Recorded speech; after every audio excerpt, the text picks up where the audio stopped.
Hey, Hendy here, and welcome back to another wonderful weekly upload. Doom 2016 is a phenomenal game. It's one that I both really enjoy in story and in gameplay, and it's just really calm and fun and enjoying and stress relieving to just sit down, open up, and just do a little bit of playing, do a little bit of a go-through. Probably not the whole game in one sitting because it's quite long, but just to play it is a joy. It is genuinely a really fun experience at all points, and it definitely holds up to this day.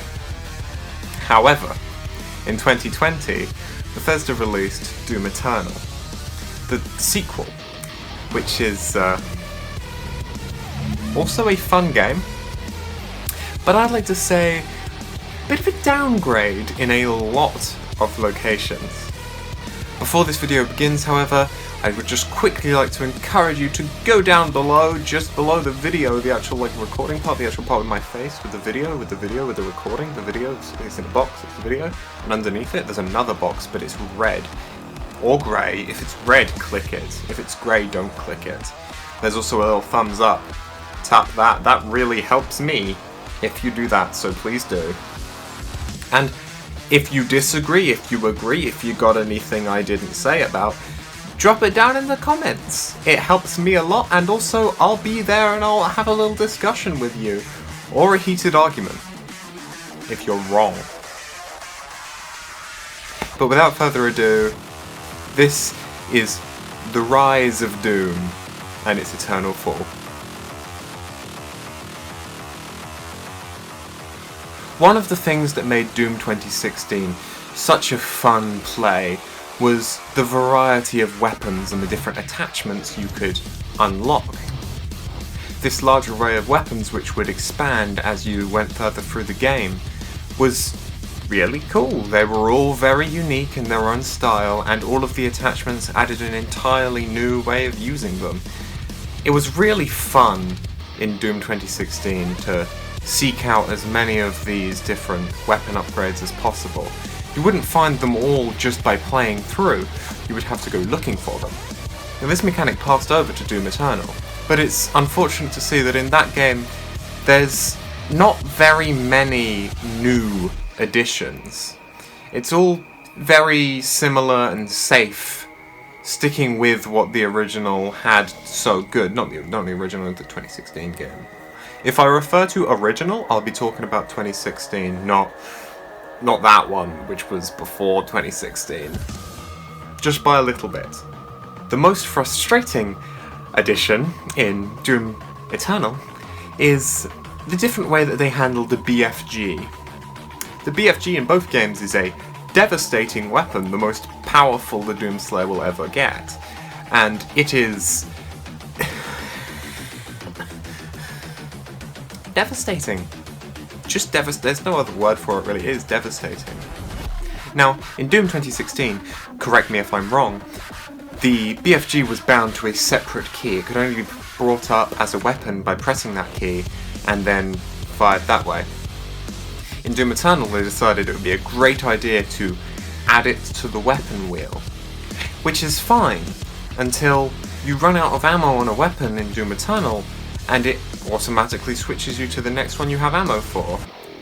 If that happens to be the BFG, you can accidentally fire it, and it's just annoying because the ammo is quite rare, and I don't want to waste it, man. It's kind of annoying when that happens. Now, in this section, I will give Doom Eternal props. The meat hook that they add to the super shotgun is the best part of the game by far. It's fun, it's really fun. It adds to the fluidity of the gameplay really well. But one thing that really doesn't is the bosses. Doom 2016's bosses were all interesting and exclusive. They only appeared in their own level, and each and every one of them had their own unique mechanics, all of which were very interesting and fun. There was the Cyber Demon. Always cool, look at that guy. There were these guard guys, they were just interesting. They were all like they turned out to be like lizard slug things. That was pretty cool. And then there was the Spider Overlord. It's a cool fight. Doom Eternal, however, decides, hey, you know exclusivity and interactiveness? We don't want those. So, two of the main bosses that show up just show up multiple times. They turn into regular enemies after you fight them the first time. Now, that would be fine if it weren't for the fact that both of them have their own unique mechanics, as a boss should. But input that into the fast-paced gameplay that Doom is meant to have, and it does not translate well at all. The main problem with this is the Marauder. The Marauder is hell to fight. You're fighting a bunch of other demons, just strafing around, you're trying to do this and that. The Marauder is just lunging at you, or attacking you, or shooting you, or whatever. Its mechanics are fairly simple. If you try and attack it, it blocks the attack entirely. If you're too close, it hits you. If you're too far away, it hits you. You have to be in this sort of middle ground, which you're never expressly shown, and then it will make an attack which you can fire during to stop and have a brief stun. The problem is, it takes at least a few of these to do this, and whilst you are trying to juggle all of the other enemies, it just becomes frustrating. The major selling point of both games' gameplay is the speed, the fast-paced action.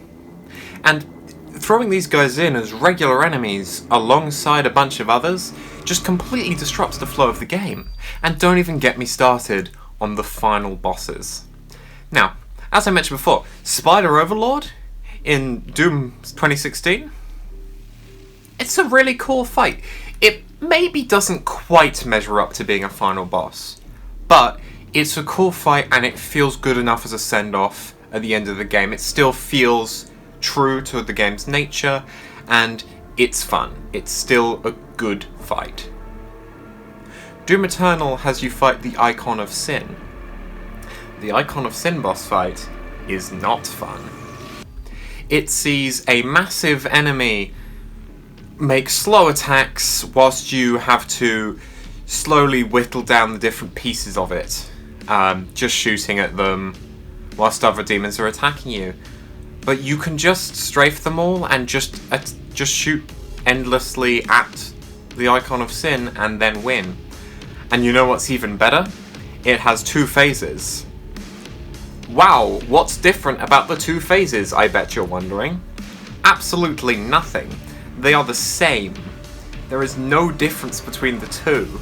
It is the same mechanic. It is shooting the 6, I believe, different parts of the body until you win.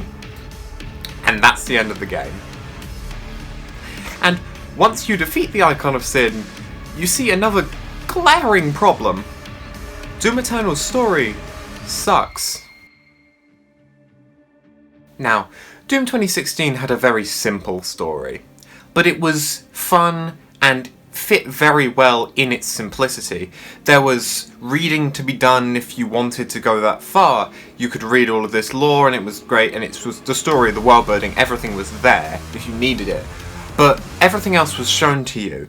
You didn't need to be told anything.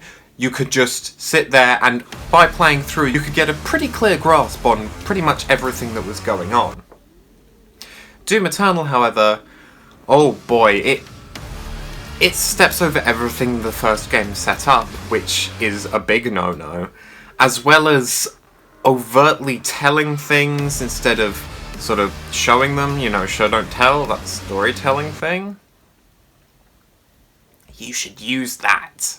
Doom 2016's story, as I mentioned before, is a fairly simple one. Scientist goes rogue, unleashes Hellwave, unleashes hell. You go to hell to stop. You stop. Now, it's fairly, it's mundane, but, as I say, it's all that it needs to be for the game. You have characters that speak as characters, they make sense, they do what they do, but the Doomslayer doesn't really care, because that's the Doomslayer. But also, you have fantastic parts of character building for the Doomslayer, which are, again, completely, nothing is said about them, but they are shown to you. The best part of this is when the Doomslayer has to destroy and blow up Vega in order to make their way back to Hell, they make sure to take a backup of Vega. This shows that the Doomslayer does have compassion for those that help him that aren't demons or anything to do with Hell. His only hatred is towards the demons of Hell. Everything else, it's fine. And yeah, of course, Doom Eternal completely destroys this by having the Doomslayer just leave Vega behind on Urdak. Why not? Sure.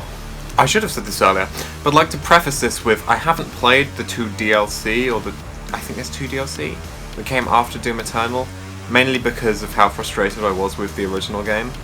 I probably will get round to it, and hopefully they are good, but to be clear, I have not played them and I'm not talking about them here. And the final thing that happens in Doom 2016's story is the Doomslayer's return from Hell triumphant, having taken the Demon Crucible and stopped the hellish consumption of Mars and possibly in the future Earth without his intervention. However, upon his return, he is betrayed by Samuel Hayden. Samuel Hayden was another fantastic character who showed his ingenuity was his weak point. He thought that he knew best, and he thought that what he had done needed to remain. Argent energy needed to remain for humans. And for a point it did. It would have pushed people back towards the Dark Age without it. However, the risks obviously not properly assessed. Samuel Hayden betrays the Doomslayer and steals the Crucible, revealing it as this massive sword, the massive Crucible blade, which is really cool looking, and then banishes the Doomslayer to Hell. This cliffhanger ending was brilliant. I loved it. And I thought it set up things beautifully for the Doomslayer's return from Hell in Doom Eternal. So naturally, Doom Eternal opens with the Doomslayer on an overtaken Earth with a massive spaceship that he owns and with everything just completely ignored. What? This is by far the thing that's frustrated me the most about Doom Eternal. It's just complete ignorance of the ending of the first game. Even though they're by the same people, like, where did the idea go? What did you come across? Not to mention the absolute tease of the massive Crucible Blade, when the Doomslayer is then given this little one, this little petty one, which you use. It's kind of cool to use, but you've been blocked from this massive epic looking one, which the Slayer gets in Doom Eternal and just uses to power the ship. Yes, he had to, but come on. I was hopeful to see that there would be some sort of resolution at least when the Doomslayer came back across Samuel Hayden, and on the mission where the Doomslayer saves and boots back up Samuel Hayden on their ship, I thought, wow, we're finally going to get at least some closure on that ending. Only for me to find out that they have decided to turn Samuel Hayden into an exposition device, spewing information about the past of parts of Hell and the past of Urdak and the past of the Doomslayer. Why does he know this? Why is he just randomly saying it to the Doomslayer who would clearly know it?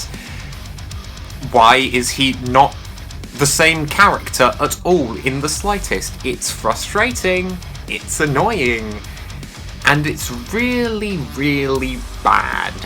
Now, I'd like to add a little small subtext, because apparently there's a lot of drama going on at the moment with Mick Gordon. I think it's Mick Gordon. The man who made all of the music for these 2 games, where id Studios have majorly screwed him over in a lot of ways. At least that seems to be the way the narrative is at the moment. That may change, but it seems right. I mean, it looks right. Everything he's written, you can read it. And yeah, it looks like it's a genuine attempt on his career. And just genuine, really bad industry practices being held up by id. So, great job, guys. Love to see just how many corners you cut. Now, as I mentioned, Doom Eternal isn't all bad. It's still a good game, but it would work so much better as its own thing if 2016 didn't exist, because 2016's existence as a better game in so many ways just damns the series to fall even deeper into obscurity. All that I can hope is that future installments find a way to bring themselves back a little bit, pull the studio back together, and make another fun game.